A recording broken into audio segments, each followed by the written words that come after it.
来关心美国和日本的外交部长和国防部长之间的会谈有发表联合声明，讲中国是目前上大的挑战，嘛强调台海和平稳定的重要性。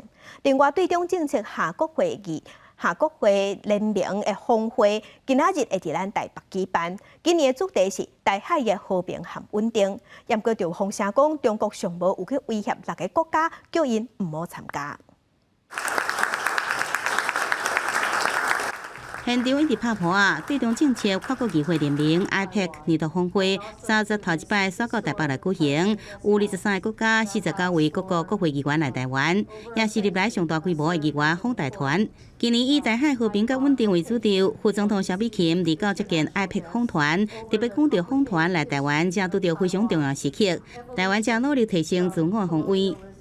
And having the opportunity to exchange ideas and thoughts about how we can work together to achieve our common and shared agenda of ensuring democracy, peace, and prosperity. 台湾虽然不是会员国，不过总统赖清德受邀请30发表演说，展现 IPEC 对台重视，引来中国的不满。美联社报道指出，至少有6个和中国施加压迫，要求议员莫来台湾参加峰会。They have been sending text messages.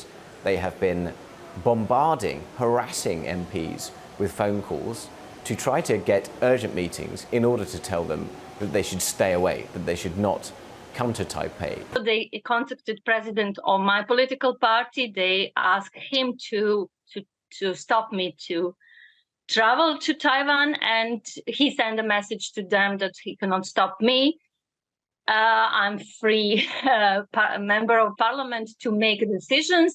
包含玻利维亚、哥伦比亚、斯洛伐克、北马其顿、波斯尼亚、加赫塞哥维那这国家，拢受到中国紧急会面的请求。外界解读，中国想要威胁各国，借此来孤立台湾。不过，台海安全真受到国际注意。美国、日本李加利会谈28日东京登场，日方外长甲防长出席，美方由国务卿布林肯甲国防部长奥斯汀参加。为了联合声明，国际强调台海和平稳定的重要性。记者宋夏报道。